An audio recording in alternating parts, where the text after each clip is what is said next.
안녕하십니까. 서술시험 답안 쓰기를 강의할 한금윤입니다. 여러분 대학교 들어와서 여러 가지 시험을 치를 텐데요. 이번에는 여러분이 좀 성공적으로 서술시험 답안을 쓸 수 있는 방법을 알려드리겠습니다. 서술시험을 준비할 때 어때야 되는가 설문조사를 했더니 여러분이 크게 여러 가지 궁금증이 있지만 5가지를 한번 정리해봤어요. 각각 본인이 생각하기에 나도 저게 궁금했는데 할 게 있을 겁니다. 이 총 5가지가 있는데요. 하나는 어떤 내용을 써야 될지, 그리고 또 어떻게 써야 될지, 혹시 내가 예상하지 못한 문제가 나왔을 때 어떻게 대처를 해야 되는가, 또 하나는 제한된 시간에서 손도 떨리고 땀도 나고 이럴 때 그걸 어떻게 조절해야 되는가에 대한 궁금증이 있었습니다. 그래서 여러분이 가장 궁금한 것 중에 하나는 4번의 항목의 채점 기준일 텐데요. 이번엔 이 5가지 궁금함을 좀 효과적으로 해결해 드리려고 합니다. 이 서술시험 답안 쓸 때 어떤 것들을 우리가 강의할 것인가에 목차를 한번 보는데요. 우선 서술시험이라는 것이 무엇인가를 좀 간단하게 이해한 다음에 유형별 답안 작성하는 방법, 또 시험의 답안에 따라서 평가와 사례를 통해서 왜 이게 C인지 B인지 A인지 이해하게 될 겁니다. 그리고 A를 이해했다면 어떻게 하면 나는 그 주어진 상황에 대해서 성공적인 답안을 작성할 것인가에 대한 약간의 기술, 요령을 좀 알려드리려고 하고요. 그리고 현장에서 여러분이 긴장감을 어떻게 해소하는 게 좋을 것인가에 대한 여러분에게 정보를 제공해 드리도록 하겠습니다.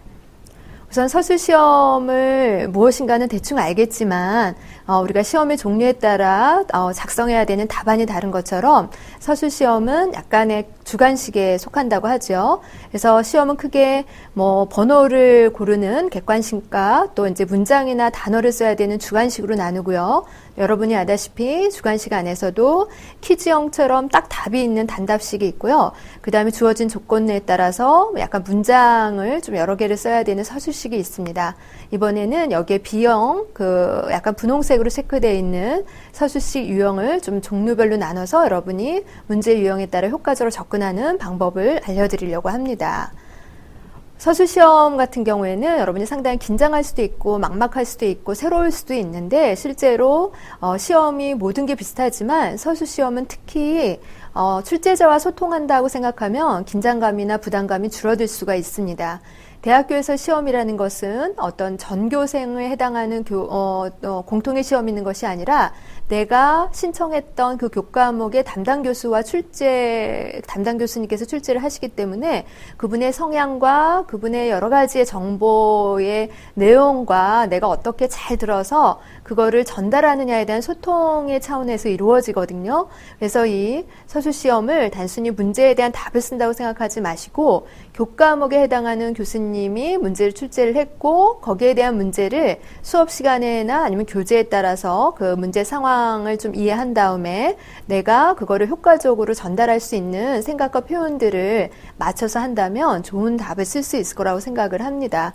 그래서 여러분이 서술시험은 막연하다고 생각하기보다는 한 학기 동안 아니면 중간고사, 기말고사에 따라 다르겠지만 우리가 리포트 작성법과 마찬가지로 이분이 말씀하신 아니면 이분이 출제하신 문제를 내가 정성 들여서 조건에 맞춰서 그 담당 교수님과 소통한다고 생각한다면 가장 성공적으로 서술시험에 임할 수 있다고 생각을 합니다.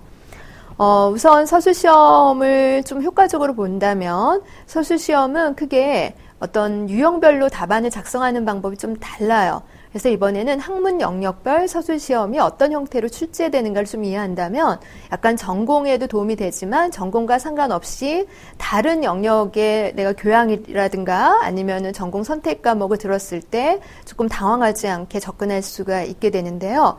대체로 인문 분야 같은 경우에는 인문 분야는 사람을 다루는 학문이죠. 그래서 사람들이 갖고 있는 생각들, 판단들, 그 다음에 그 사람이 만들어낸 작품에 대해서 우리가 오늘날 어떤 의미가 지니는가를 생각하고 평가하는 그런 분야입니다. 그래서 대체로 인문 분야는 누구누구의 작품이 지닌 의미를 평가하라, 어떤 시대의 특징을 지적을 하거나 아니면 무슨 이론이 있다면 그것이 무엇이고 이거에 대해서 오늘날 어떤 입장으로 접근할 수 있는가 이런 문제가 출제가 되고 있습니다. 그래서 이러한 인문 영역에 있어서 문제를 답안을 작성할 때에는 주어진 질문의 핵심 내용을 당연히 명확하게 기술한 다음에 혹시 평가하라, 뭐 한계를 논하라, 뭐 비판하라 이런 내용이 있다면 그거에 대해서 자신의 입장을 논리적으로 전개한다면 좋은 평가를 받을 수가 있습니다. 또 한편으론 사회과학 분야 같은 경우에는요, 현대 사회가 갖고 있는 특징, 오늘날 우리가 발생하는 뭐 사회 문제라든가 경제 문제라든가 이런 문제들을 다루는 거죠. 그래서 이러한 분야에서는 그 해당하는 교과목에서 최근에 있는 이슈들을 물어보는 경우가 있거나요. 아니면 최근의 입장에 이루어진 이슈가 그 전 사회와 어떤 차이가 있는가를 드러내는 비교하는 문제가 종종 출제되지요. 그렇기 때문에 이 사회 영역에서 접근할 때는 여러분의 입장이 무엇인가라기보다는 주어진 정보를 정확하게 이해해서 그 특징을 체계적으로 서술할 수 있느냐 없느냐를 물어보는 경우가 많습니다. 그래서 교재에 대한 정보를 자기가 정리를 해서 좀 더 객관적이고 그거에 필요한 것들의 논증을 서술한다면 좋은 평가를 받을 수 있습니다. 또 한편으로 이제 다른 분야인 자연과학 분야를 보면은요, 자연과학은 우리가 크게 뭐 두 가지 분야를 나눌 수가 있겠죠. 뭐 이과, 우리 학교를 보면요, 공과대학 또는 의학과 이런 데도 연결이 되는데요. 여기에서는 자연의 사물이나 신체나 인체의 것들을 어떤 물리적인 대상으로 접근하면서 거기에 나타나는 원리와 법칙, 그런 특징들을 우리가 습득을 하고 이것이 다른 조건이나 유사한 조건에 어떻게 적용 가능한가, 이런 문제들이 자주 출제되죠. 바로 이러한 경우에는 교재 내용에서 거기에 해당하는 법칙이나 이론 것들을 명확하게 정확하게 좀 이렇게 파악을 해야 합니다. 그래서 가능하면 책에서 이루어지는 이론의 정보를 정확하게 요약을 해서 최소한 거기서 반드시 우리가 사용해야 되는 용어를 기록을 해주고 객관적으로 그거를 설명해 주는 것이 그 효과적인 답안 작성 방법이라고 볼 수가 있습니다. 이렇듯 학문 영역별로 약간 특징이 차이가 있기 때문에 우리가 이공계 학생들이 일반 교양 과목을 들을 때에는 거기에 정확한 내용만 딱 기록하고 끝나는 경우가 있어요. 그래서 자기의 교과목의 내용의 성격이 어떤 거냐에 따라서 좀 더 정보를 제공해야 되는 내용이 있고요. 아니면 거기에 대한 내 입장을 좀 서술해야 되는 게 있는데 그런 것들이 어떤 건가를 좀 우리가 공통적으로 뽑아서 서술시 답안 유형에 따라서 답안을 작성하는 방법을 좀 보도록 하겠습니다. 우선 문제에서 보면 진술 방식의 유형이라는 거는요, 선생님께서들 문제를 출제했을 때 그 문제에 진술된 문장에서 어떻게 써라라고 요구하는 조건들이 있어요. 그래서 학생들은 그거에 맞춰서 서술을 해야 되는데 그런 거를 크게 이제 진술 방식의 유형으로 이제 이해할 수가 있습니다. 그래서 대표적인 게 당연히 요약하는 문제입니다. 그래서 요약은 사실 이과, 이공계나 아니면 의학, 아니면 또는 사회학에서도 종종 출제가 되는 건데요. 어떤 현상이 있다면 그거를 간단하게 요약하라라고 하는데 혹시 글자 수에 제한이 있다면 그 글자 수 안에서 요약을 해줘야 됩니다. 그리고 또 어떤 개념을 설명하라 이런 것들이 있어요. 그래서 요약하는 문제는 그 주어진 정보를 좀 정확하게 이해하고 압축해서 하라는 거기 때문에 요약할 때는 우리가 주어진 조건의 문제에서 무엇을 어떻게 했다라는, 무엇이 뭐다라는 주제를 파악하는 게 가장 중요합니다. 그래서 그 요약의 문제였을 때는 내가 그 화제의 대상인 주어를 찾고 그것이 뭐다라는 진술을 만든 다음에 그거에 대해 한 문장으로 끝낼 수 있고 두 문장으로 끝낼 수도 있고 세 문장으로 끝낼 수 있다면 거기에 맞춰서 주제 문장 다음에 핵심 근거들을 좀 연결해서 그게 말이 되게끔 자기 언어로 재구성해 주는 게 가장 효과적인 방법입니다. 두 번째 설명하는 문제는요, 뭐뭐란 무엇인가 설명하라, 뭐뭐를 비교하라 이런 건데요. 요약하는 경우는 좀 간단하게 쓸 수 있는 서술식의 문제라면 설명은 좀 이렇게 긴 문제일 수도 있습니다. 그래서 이런 경우에는 역시 설명의 대상이 무엇인가를 찾고 그거에 대해서 어떤 주장하는 바, 그 주제문을 만든 다음에 요구하는 분량에 따라서 근거를 이제 우리가 마련해 주면 됩니다. 그래서 문제가 뭐 세분하게 이렇게 몇 개씩 작은 문제들이 나오면 그 분량에 적게 이렇게 간단 명료하게 해주면 되는데 어떤 교과목은 1시간의 시험에 2문제 또는 3문제 이렇게 나오죠. 그런 경우에는 우리가 계산을 하더라도 최소한 한 문제당 15분 정도 쓴다는 거는 우리가 시험 답안지에 있어서 반 정도는 채울 수 있는 분량입니다. 그럴 때에는 어떤 대상에 대해서 설명을 하고 그 설명을 좀 더 체계적으로 이제 서술하는 이 단계적인 게 필요한데요. 결국 설명 같은 경우에는 근거와 근거를 어떻게 체계화하고 논리화하느냐가 상당히 좋은 평가를 받을 수 있거나 아니면 산만하게 서술하게 되는 그런 효과의 차이가 있을 수 있습니다. 그래서 설명하기 위해서 근거는 대체로 이제 문제의 조건에 따라서 인과관계로 할 수도 있고요. 원인과 결과. 아니면 예를 들을 수도 있고, 분류를 할 때 어떤 큰 항목에서 작은 항목 또는 작은 항목에서 큰 항목으로 분류할 수도 있고, 분석일 때는 어떤 게 뭐 위에서 아래로 분석한다든가 부분에서 전체로 분석하는 형태로 해주는 게 좋습니다. 그래서 우리가 설명할 때는 근거와 근거 사이의 전체적인 그 논의하고자 하는 대상이 조금 더 단계적으로 서술을 할 때 그렇지 않은 답안보다 좋은 평가를 받을 수가 있습니다. 이거에 비해서 논수라는 문제는요, 대체로 논하라, 입장을 말하라, 비판하라 이렇게 해서 문제에 주어진 대상 외에 여러분의 생각을 묻는 문제들이 있어요.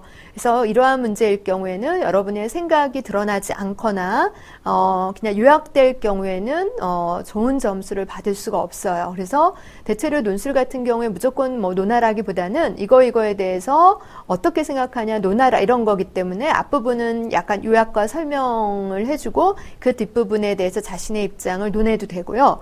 아니면은 그 항목별로 나와서 문제 상황에 대해서 교재에 있는 내용을 정리해주면서 거기에 대해서 자기 입장에 대해서 예를 든다든가 논의를 하면서 자기의 서술을 해준다면 되는데요. 이 논수령 같은 경우에는 중요할 게 뭐냐면 내가 비판을 하든 입장을 취할 때 내 얘기가 그 조건에 따라서 적합해야 됩니다. 옹호를 하든 비판을 하든 그게 약간 납득이 안 가고 황당할 경우에는 설득력이 떨어질 수가 있기 때문에 우리가 이 논술형의 문제 같은 경우에는 내가 예시를 비판하려고 하는 예시는 문제의 조건에 비판받을 마땅한 예시를 들어주고 그 다음에 비판의 근거도 지금 교과목이나 그 상황에 맞춰서 합당한 것들을 해주는 게 좋은데요. 이것들이 이제 어떻게 해야지 좋은가는 계속 보도록 하겠습니다. 우선 서술시험 답안의 평가를 여러분이 되게 궁금해 하는데요. 물론 선생님마다 중요하거나 문제 유형에 따라서 약간의 차이는 있지만 대체로 일반적으로 공통된 경우에는 뭐 C, B, A 이렇게 평가하기도 하고 물론 거기에서 뿔, 제로, 마이너스가 되기도 하지만 일반적인 거를 본다면요. 우선 C 같은 경우에는 질문이 있는데 질문이 뭐뭐에 대해서 얘기를 하고 자신의 입장을 논하라 했는데 두 가지 조건이 주어졌음에도 불구하고 하나의 조건만 충족을 하고 나머지 질문은 뭔가 이렇게 서술하지 못할 경우에는 질문에 대한 답변이 불충분하죠. 그러니까 A나 B를 줄 수가 없습니다. 그리고 또 하나는 질문의 답변이 약간 있다 하더라도 이게 읽었을 때 왔다 갔다 해서 초점이 없이 행선수설한 경우도 상당히 C에 해당하고요. 또 하나는 예를 들었는데 거기에 대해서 논리적인 예가 아니라 약간 다른 차원이나 엉뚱한 예를 들 때 부적합하기 때문에 C를 받을 수가 있습니다. 그래서 본인은 되게 잘 썼다고 생각하거나 많이 썼다고 생각하지만 주어진 조건에 불충분하거나 논리가 좀 맞지 않거나 사례 자체가 부적절할 경우에는 아무리 최선을 다해도 C를 받을 수밖에 없다는 거고요.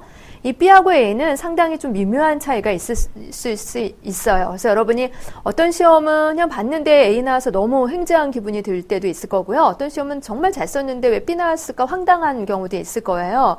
바로 이제 그 차이는 선생님의 약간의 개인의 기호와 그 다음에 그분이 중요한 각도에 따라 차이도 있을 수 있겠지만 일반적으로 다음에 두 가지 경우라고 볼 수가 있는데요. 우선 B하고 A를 여러분이 비교해서 보시면 B는 질문에 대한 답변이 이루어졌는데 너무 약간 식상한 거, 참신하지 못한 경우일 경우나 아니면 글이 있긴 있는데 이렇게 체계적이지 못할 경우가 있어요.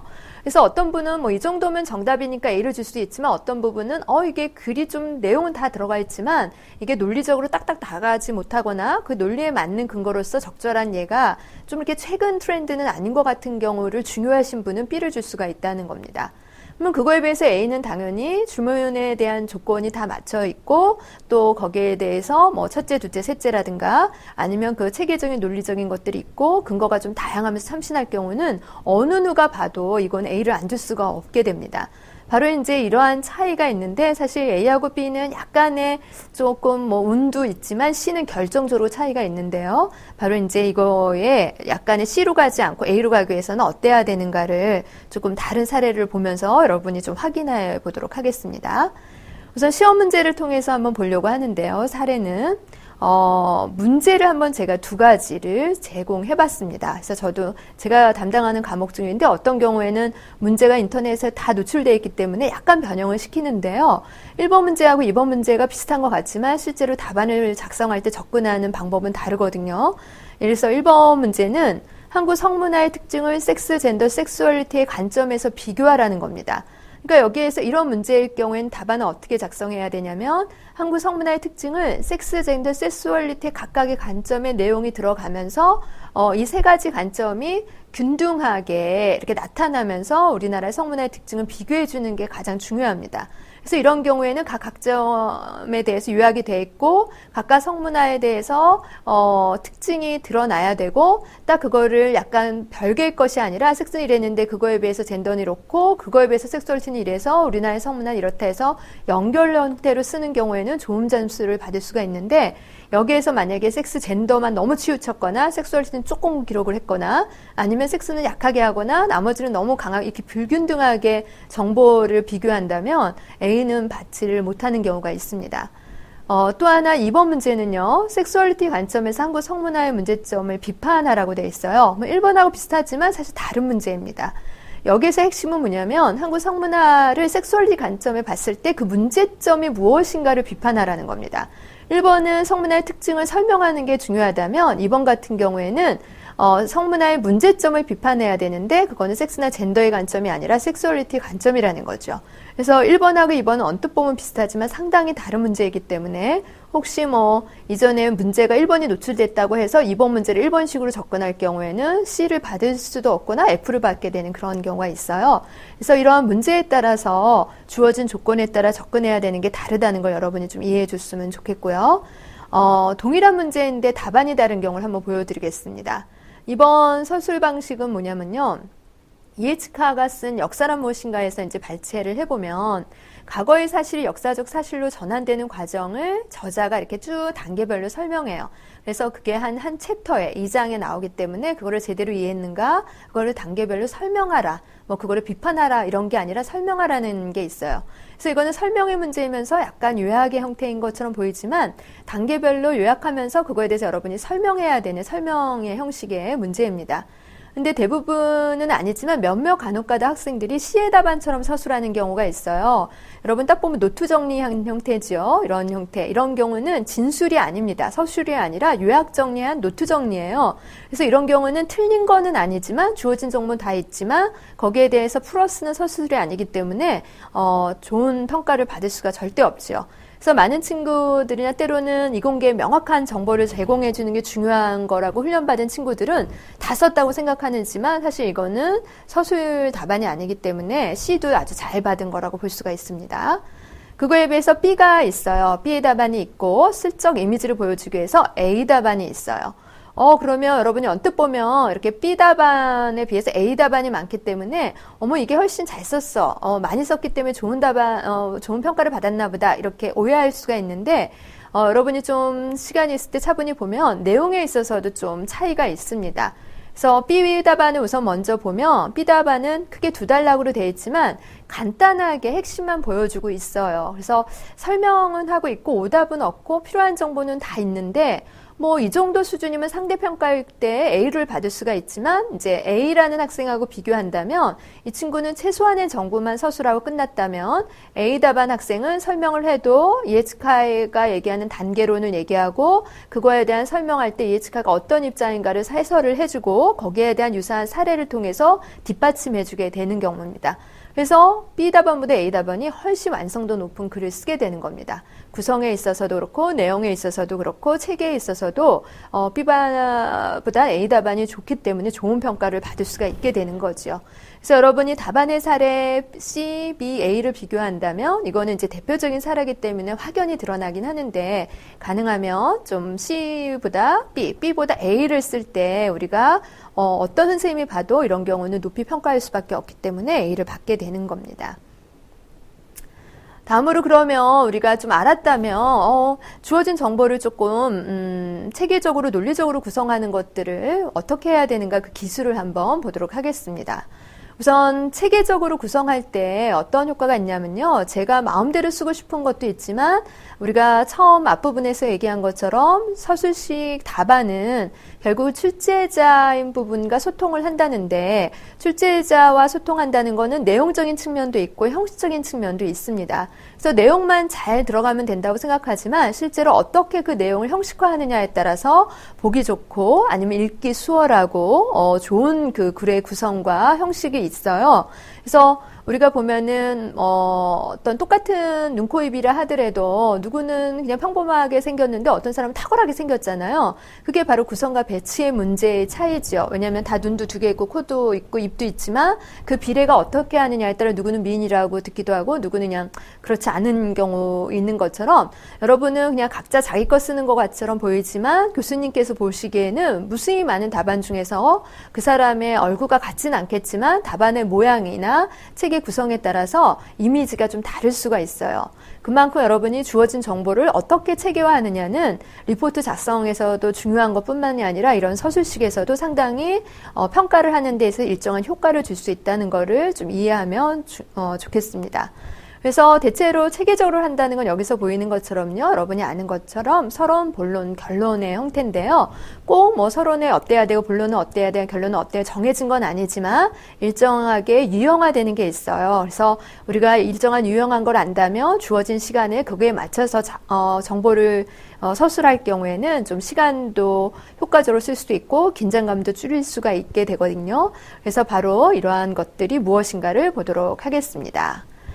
서론에 들어갈 내용은 문제에 필요한 화제를 제시해서 시선을 끕니다. 그래서 출제자인 분과 다른 문제를 제기하는 게 아니라요. 출제자분이 그 문제가 중요하기 때문에 제출을 했을 거 아니에요. 그런데 그거에 대한 교재에 있는 개념이나 아니면 어떤 사실이나 사건을 제시하면서 이 문제가 얼마나 논의할 만한가를 보여주고요. 그리고 이 논의의 방향을 어떤 형태로 접근하겠다라는 약간 주제 문장을 서론의 끝에서 좀 내주고 합니다. 그래서 이 서론에서 중요한 거는 그 문제 화제 제시를 너무 길지 않게 하고요. 아니면 똑같은 사례만 자꾸 남발해서 핵심이 없고 그냥 앞부분만 머리만 크게 하지 않도록 하는 게 중요합니다. 자, 본론에서는요, 이 본론에서는 당연히 그 요구하는 조건에 따라 단계적으로 서술하는데요. 단계라는 건 뭐냐면 조금 시각적이거나 언어적인 효과를 가져다서 보여주는 필요가 있어요. 그래서 예를 든다면 뭐 첫째, 둘째, 셋째 이렇게 해도 되고요. 또 하나는 뭐 정치, 경제, 사회, 문화를 접근한다면 아니면 개인적, 사회적, 국가적 차원 아니면 전공별로 또 그 부분 요소들이 있죠. 그런 것들을 앞부분에 주제 문장으로 만들어서 그러니까 어떤 문제를 내신 분이 좀 이렇게 딱 인식을 할 수 있게끔 해주는 게 좀 효과적이고요. 다만 이제 이 본론에서 중요한 거는 시간이나 배분이나 분량에 따라서 그 논거가 2개일 수도 있고 3개일 수도 있고 4개일 수도 있다라는 거고요. 그 논거가 하나보다 2개 있는 친구, 2개보다 3개 있는 친구가 훨씬 더 좋은 평가를 받습니다. 다만 이 논거에 2-3개가 있을 때 그거를 좀 단락을 단계적으로 하는 게 좋습니다. 그거에 비해서 이제 결론은 뭐 있는 경우도 있고 없는 경우도 있는데요. 자기가 여태까지 했던 거에 대해서 얼마나 의미 있는가를 다시 가치를 강조하면 되고요. 그럴 때 약간 여기서 논증을 하는 게 아니라 서론의 화제와 연결하면서 이런 문제 이렇게 했을 때 어떤 효과를 거둘 수 있을 것인가를 보여주는데요. 자기가 한 거에 뭐 이런 거에 동의하지 않을 수도 있다 이런 말은 굳이 할 필요가 없습니다. 다만 이제 시각적으로 이제 보면은요, 아까는 내용이 뭘 들어가냐면 이게 이제 하나의 답안이라면요, 단락을 구분하지 않고 쭉 서술하는 경우보다 이렇게 1단락, 2단락, 3단락이 있을 때 이렇게 번호는 사실 없죠. 번호가 없는데 여러분이 좀 보기 수월하기 위해서 번호를 붙였는데 이렇게 앞에 1단락 들여쓰기처럼 해도 되고 조금 더 들어가도 보는 이역은 좀 읽기 쉽게 하고요. 또 어떤 친구는 가끔가다 이렇게 단락과 단락 사이 한 줄도 떼도 되는데요.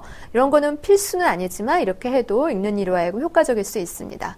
근데 여기서 약간 하나의 팁을 준다면 여러분 첫 번째, 두 번째, 세 번째 단락이 비슷한 분량을 차지하고 있잖아요. 이것도 상당히 논리적인 것과 이 형식적인 그 배분에 있어서 비례 감각이 있다면 그렇지 않은 사람보다 훨씬 좋은 그 시각적인 효과를 거둘 수 있다는 거고요.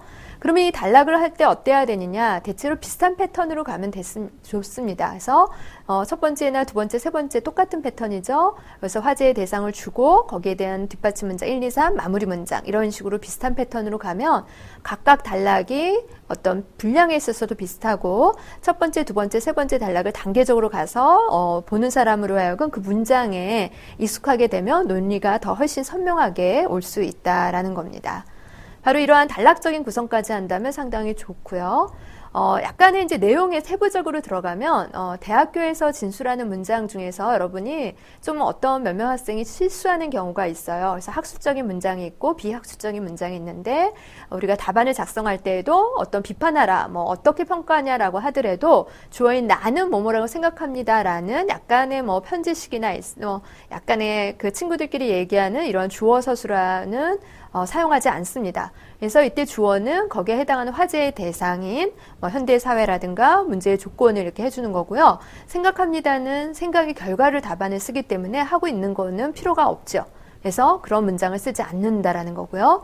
두 번째 예시는 약간 논리적인 측면이에요. 현대인의 과도한 성형 열풍으로 모든 사람의 얼굴이 똑같다 하는데 그럴 수는 없죠. 똑같지는 않죠? 비슷하죠? 그래서 이 똑같다라는 거랑 비슷한 거랑 차이가 있는데 바로 두 번째 예시 같은 경우에는 신뢰도가 떨어지는 진술이 무슨 말인지는 알지만 얘가 조금 약간 명료하지 않거나 약간 객관적이지 않는 느낌을 줄 수가 있어요.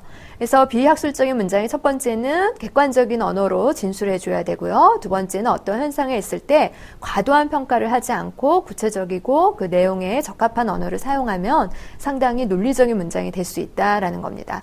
그러기 위해서는 세 가지 조건을 한번 보도록 하죠. 학술적인 문장에 대해서는 주어는 가능한 일반화, 종교령의는 씁니다도 아니고 까도 아니고 뭐 인가? 라고 의문형보다 다로 해주는 게 좋고요. 그 다음에 가능하면 단일한 문장으로서 의미를 명료히 해준다면 효과적일 수 있게 됩니다. 자, 적절한 논거 제시 방법은 5가지가 있는데요. 여러분이 어려울 수도 있겠지만 가능하면 대표적인 사례를 들고 현실적인 대안을 마련해 준다면 그 자체가 설득력이 있게 됩니다. 또 이러한 것들을 다 바탕으로 시험 현장에서는 어떻게 해야 되는가 한번 보도록 하는데요. 교재가 있는 경우에는 당연히 장별로 교재 내용을 정리하고요. 개념과 용어를 정리하고 근거가 살아있다면 그 부분으로 노트 정리하는 게 효과적이고요. 교재가 없는 교과목일 경우에는 선생님께 해주신 PPT 자료를 숙지를 하거나 노트 필기하는 게 되게 중요합니다. 그리고 시험 현장에서는 가능하면 시험 시간이 몇 분인가 꼭 알아둬야 되고요. 시험지와 필기구가 좀 이렇게 준비해 주는 게 좋고요. 간혹 가다가 시험 문제를 쓰다 보면 자기 소속 이름을 기록하지 않는 친구가 있어요. 이런 건 상당히 위험하기 때문에 소속 이름 기록을 확인하고 그 다음에 시험 문항에 어떤 경우는 1번은 10점, 3번은 20점인데 1번에 너무 많이 써서 3번을 못 쓰게 될 경우에는 오히려 배점을 다 받을 수 없기 때문에 그런 어떤 현장에 있어서의 대처도 여러분이 꼭 염두에 두길 바랍니다. 자, 지금까지 했던 내용을 한번 정리해 보도록 하겠습니다. 우선 요약하고 설명하는 거는 교재나 선생님께서 말씀하신 내용을 좀 하고요. 논술용은 거기에다 플러스 의견입니다. 의견만 들어가면 안 돼요. 그게 좀 있어야 되고요. 그 다음에 가능한 우리가 얘기하는 서론, 본론, 결론의 체계를 좀 갖추고요. 그 내용이 무엇인가를 좀 염두에 둔다면 실제로 주어진 정보를 거기에 맞춰서 서술하기 때문에 상당히 이게 몸만 약간 몸에 익숙해 있으면 훨씬 서술시험 답안 작성이 수월하게 느껴질 겁니다. 그 다음에 예상하지 못한 문제일 때는 당황하거나 포기하지 말고 주어진 질문이 무엇인가를 보고 교재의 내용이나 수업 시간에 했던 걸 최대한 활용해서 그 조건에 맞춰서 체계화 시키면은요, 선생님들도 이거는 예상하지 못했을걸? 라고 생각하게 돼요. 근데 잘 쓰면은 좋은 점수를 받게 됩니다. 그 다음에 네 번째는 A와 B의 차이를 반드시 한번 더 이해를 해서 가능하면 체계적이면서 내용을 좀 풍부하게 쓸 수 있었으면 좋겠고요. 그리고 뭐든지 약간 정성을 보여주는데요. 시험 시간에만이 아니라 수업 시간에 그 다음에 어떤 여러 가지 과제물들을 선생님이 얘기했을 때 그거에 대한 정보를 최대한 해서 모든 걸 잘 준비한다면 어떠한 시험뿐만 아니라 대학교에서 이루어진 모든 평가에 좋은 평가를 받을 수 있을 거라고 생각을 합니다. 네, 여러분 지금까지 수고 많이 했고요. 앞으로 시험 공부하는 데 있어서 조금 더 효율적으로 접근하면서 시험 현장에서 좋은 성과를 얻을 수 있길 바랍니다. 이상 마치겠습니다.